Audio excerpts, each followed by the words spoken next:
Silyado na ang sagupaan ni Naoya Inoue kontra sa isa sa mga alaga ni Gibbons, si TJ Duhaney, na kung saan ang nasabing laban ay magaganap ngayong Setyembre sa baluarte ni Inoue sa bansang Japan. Ganun pa man, ang nasabing laban nitong si Inoue ngayong Setyembre ay magsisilbing huling laban na nito sa 122 division dahil ayon pa mismo sa top rank promotion ay kanila nang pinapabaklas kay Inoue ang mga titulong hawak-hawak nito sa super bantamweights dahil ang nasabing target na ay ang 126 o ang featherweight division. Sa madaling salita, ang mga titulong ibabakante ni Inoue sa 122 pounds ay paglalabanan ng mga top contenders sa nasabing division. At kung titignan, ang mga natitira pang fighters ay itong si Casimero na lamang ang nag-iisang elite fighter sa nasabing division na kasing lakas nitong si Inoue.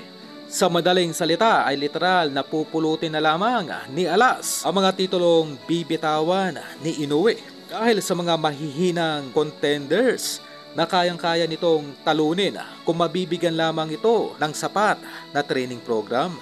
Subalit ang maaaring maging sagabal ay ang mahinang promoter nitong si Casimero na hirap pa rin mabigyan ng bigating laban itong si Alas. At sa huling balita ay kumpirmado na rin ang paparating na laban ni Alas sa darating na Setyembre. Nagaganapin rin sa bansang Japan na posibleng maging co-main event itong si Alas sa laban nitong si Inoue kung ito ay hindi haharangin muli ni Sean Gibbons.